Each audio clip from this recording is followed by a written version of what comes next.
আসসালামু আলাইকুম, সবাই কেমন আছেন? আশা করি সবাই ভালো আছেন। আজকে আপনাদের লাগে সুন্দর একটা রেসিপি লইছি। সবজি ভেজিটেবলটা হচ্ছে যেটা হোটেলে গিয়ে কিনা খাইতে প্রায় ৳৪০-৫০ প্লেট লাগে। যাই হোক, এটা ইজিলি বাসায় বানাইতে পারবেন। একটা বালতির ভিতরে কিছু সবজি কেটে নিয়েছি ৪-৫ পদের। তারপরে কড়াই দিয়ে দিলাম। কড়াইয়ের ভিতরে আপনার কিছু তেজপাতা দিয়ে দিলাম আর দারচিনি দিয়ে পিস কুচি ছাইড়া দিলাম। এটারে বাদামি আঁচে ভাইজা তারপরে এটাতে দিয়ে দিলাম আদা রসুন বাটা। তারপরে হইলো একটু হলুদের পরিমাণ বাড়ায় দিলাম। তারপরে কিছু কাঁচামরিচ ছেড়ে দিছিলাম। তো যাই হোক, এটারে একটু কষায় ভালো কইরা কষায় নাড়াচাড়া কইরা ৫-৭ মিনিটের মতো হালকা একটু পানি দিয়ে এটাতে এখন দিয়ে দিমু আমি সবজি। সবজিগুলা একটু ভাইজা নিতে হইব। তো যাই হোক, এই সবজি কি সবজি দিছি? চিচিঙ্গা আছে এতে, তারপরে আলু আছে, মিষ্টি কুমড়া আছে, গাজর আছে, পেঁপে আছে, অনেক পদেরই সবজি আছে। তো কোনো কিছু বাদ থাকলেও সমস্যা নেই, আবার সবকিছু থাকলেও সমস্যা নেই। যে যার মতো দিতে পারেন। তাই এটা আমি ৫-৭ মিনিটের মতো ভাজা দিব। ভাজাটা দিয়া এটাতে দিয়ে দেব ৩-৪ গ্লাসের মতো পানি। সবজিতে একটু বেশি পানি দিয়ে দিবো। পানিটা দিলে সবজিটা একটু সিদ্ধ হইব বেশি আর সবজির শরীর থেকে আঠালো ভাবটা সবজিতে আইসা পড়বো। পাতলা পানি লাগবো না। তো যাই হোক, সবজিটা বাসায় ট্রাই করবেন। অনেক ভাল লাগবে। পানি দিয়ে দিলাম। এখন আমি লবণটা টেস্ট করে হালকা লাড়াচাড়া দিয়া গুটাগুটি করমু। গুটাগুটি করার পরে এটাতে গুইড়া দিয়ে দিমু। গুড়ার পরে কিছুক্ষণ পরে আবার এটারে খুলুম। খোলার পরে দেখতেই পারবেন একবারে সুন্দর সবজিটা হইয়া গেছে। জি, দেখতেই পারতেছেন আমার সবজিটা উতলায় বুতলায় আয়া পড়তাছে। এটার ভিতরে এখন আমি একটা ডিম ছেড়ে দিমু। আস্ত ডিম ছাড়মু না, ডিমটারে একটু ফেটা দেয়া দিমু।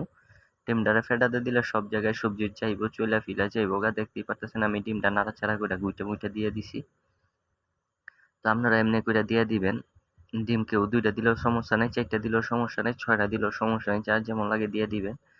তো এটাতে এখন ডিম দেওয়ার পরে এটাতে আমি কিছু পেঁয়াজ কুচি আর হচ্ছে রসুন কুচি নিয়ে একটা ফ্রাই প্যানে ২-৩ টা মরিচ ছেড়ে দিলাম। এটার ভিতরে তেল দিয়ে আর পেঁয়াজ কুচি আর রসুন কুচিটা দিয়া দিমু।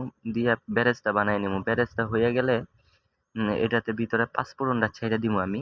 তো দেখতেই পারতেছেন সুন্দর মতো আমি বেরেস্তাটা কইরেই ফেলাইছি। তো এখন দিয়া দিমু আপনার হইল গিয়া পাঁচফোড়নটা। এগুলার একটু সাইড করে রাইখা পাঁচফোড়নটা দিয়া দিমু। পাঁচফোড়নটা দেওয়ার পরে পাঁচফোড়নটা ২-১ সেকেন্ড রাইখা টাসটা শুটবো, ঘ্রাণটা সুন্দর শুটবো। এইটাতে দিয়া দিমু আলতু করে আমি সবজিতে। সবজিটার ভিতরে দেওয়ার পরে দেখি অনেকগুলা বেজে রইছে। এগুলা তো নষ্ট করন যাইব না, নষ্ট করলে সমস্যা। তারপরে এটার ভিতরে কিছু সবজি ছেড়ে দিলাম, সেট কইরা উইঠা গেল কারণ হিট আছিল অনেক। তো যাই হোক, এটা একটা বাগার হইয়া গেছেগা। তো এখন এটারে আমি ঢাইলা দিমু সুন্দর করে সবজির ভিতরে ঢাইলা ৫-৭ মিনিটের মতো একটা গুইড়া রাইখা দিমু যাতে বেরেস্তা আর পাঁচফোড়নের স্বাদ ফ্লেভারটা পুরা সবজিতে লাইগা যায়। তো যাই হোক, দেওয়ার পরে এখন আমি এই প্লেটে নিয়ে দেখামু আপনাদেরকে এটার লুকটা আর এটার থিকটা। তো যাই হোক, দেখতেই পারতেছেন সব সুন্দর টেস্টও অমায়িক ছিল, সুন্দরই টেস্ট ছিল। কারণ আমরা প্রতিদিন বানাই তো আমাদের হোটেলের জন্য। তো যাই হোক, সুন্দর লাগতেছে। তো এটাও আপনারা বাসায় ট্রাই করবেন। আশা করি ভাল লাগবো। খাইতেও ভাত দা খান আর রুটি দা খান যেটা দিয়েই খান মাশাআল্লাহ ভালোই লাগে।